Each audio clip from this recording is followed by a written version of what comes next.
Halo, assalamualaikum warahmatullahi wabarakatuh. Apa kabarnya teman-teman semua? Semoga sehat-sehat selalu ya teman-teman. Nah, jumpa kembali dengan Ars Otomotif bersama saya Arsa Putra. Nah, pada kesempatan kali ini teman-teman saya akan membuat video bagaimana cara memanaskan mobil dengan baik dan benar ya. Seperti apa caranya? Tetap ikuti video ini terus sampai selesai. Oke teman-teman, kenapa kita harus memanaskan mobil? Nah, di pagi hari itu biasanya teman-teman oli mobil itu mengandak ya teman-teman ya. Jadi ketika dipanaskan itu tujuannya supaya oli itu naik ke permukaan dinding-dinding mesin ya, di dalam ruangan mesinnya. Jadi supaya performa mesin itu ketika berjalan sudah terlumuri dengan oli. Nah, gitu. Nah, yang kedua adalah supaya untuk menjaga keawetan aki juga. Nah, jadi teman-teman ketika mobil itu diam terus-menerus itu strum itu tetap dia berkurang teman-teman ya, untuk strum akinya itu berkurang, dia tetap bekerja seperti itu ya. Jadi kalau tidak dipanasin apalagi dalam jangka waktu yang lama itu bisa membuat aki tekor atau membuat aki drop ya. Jadi sehingga ketika ada mobil yang susah di starternya, nah itu adalah karena akinya biasanya lowbat ya atau soak begitu, karena strumnya tidak mampu untuk mengangkat komponen mesin seperti itu. Oke teman-teman, nah bagaimana cara memanaskan mobil yang baik dan benar? Nah ini dia tips dari saya. Tips yang pertama, ketika teman-teman memasuki mobil, teman-teman perhatikan untuk transmisinya ya. Perhatikan, jadi diperhatikan dalam keadaan normal ya atau tidak masuk. Terus kemudian handremnya dalam keadaan mengerem ya teman-teman. Nah itu yang pertama. Yang kedua adalah perhatikan juga lampu-lampu yang di atas plafon ya teman-teman. Nah, usahakan jangan sampai menyala karena itu juga menyedot daya aki teman-teman. Oke, yang ketiga, perhatikan AC dan audio teman-teman ya. Nah, AC-nya ini dalam kondisi mati atau di posisi 0 teman-teman ya. Karena kalau ini dalam posisi menyala teman-teman, ketika teman-teman kontak ya, teman-teman kontak. Nah, teman-teman kontak begini. Oke, teman-teman perhatikan ya. Itu AC akan menyala ya teman-teman untuk blowernya. Nah teman-teman, blowernya akan menyala ya, ada anginnya akan keluar dan itu akan menyedot daya aki seperti itu. Begitupun dengan audionya, teman-teman lihat ini langsung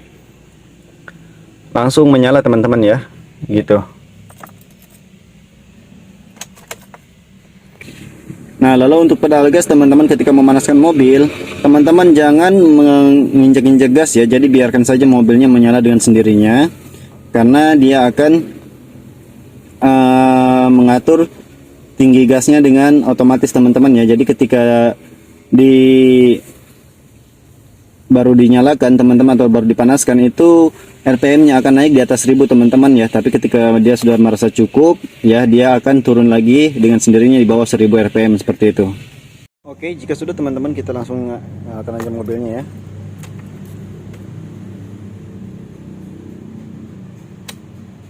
Kita nyalakan dulu sebentar.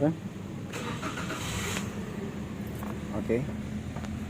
Nah, umumnya kalau mobil baru dipanasi teman-teman ya, untuk RPM-nya dia akan otomatis di atas 1000 ya, di atas 1000.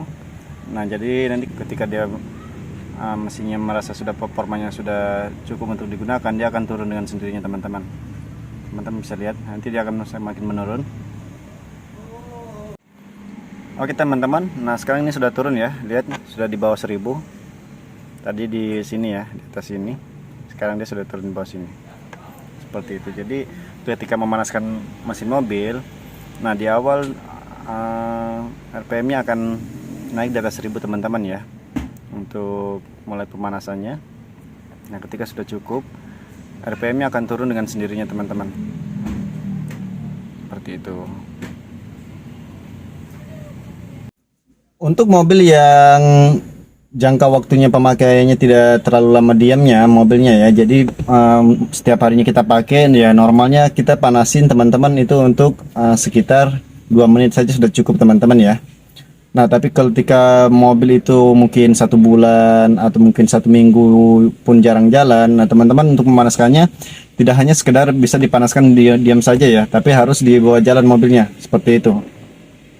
Jadi ketika mobilnya dibawa jalan, nah itu komponen-komponen lainnya akan bekerja lebih baik, lebih efektif seperti itu ya, gitu.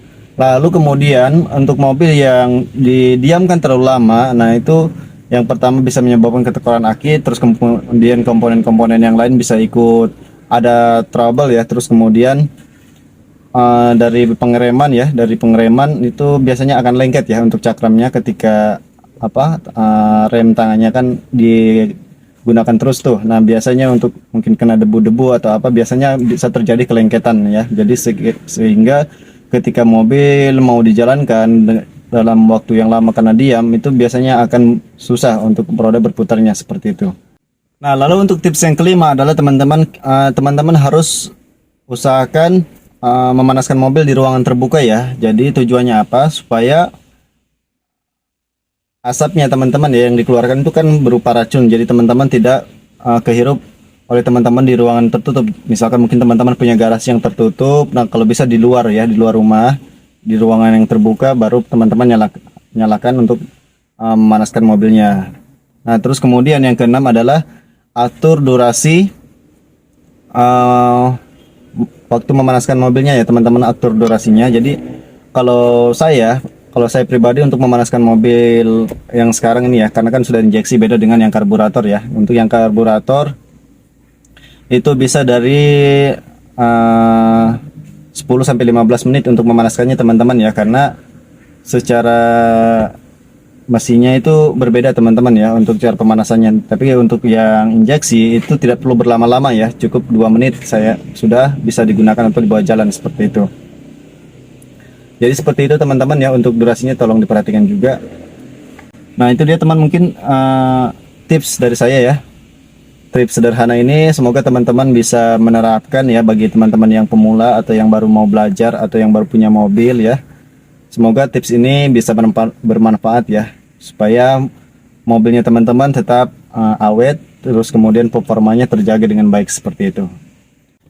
Bila teman-teman ada saran atau kritikan yang membangun, silakan tinggalkan di kolom komentar ya teman-teman. Jangan lupa untuk di like, komen, dan subscribe untuk mendukung channel saya, supaya saya lebih semangat untuk membuat video-video yang bermanfaat buat teman-teman, khususnya buat teman-teman yang pemula.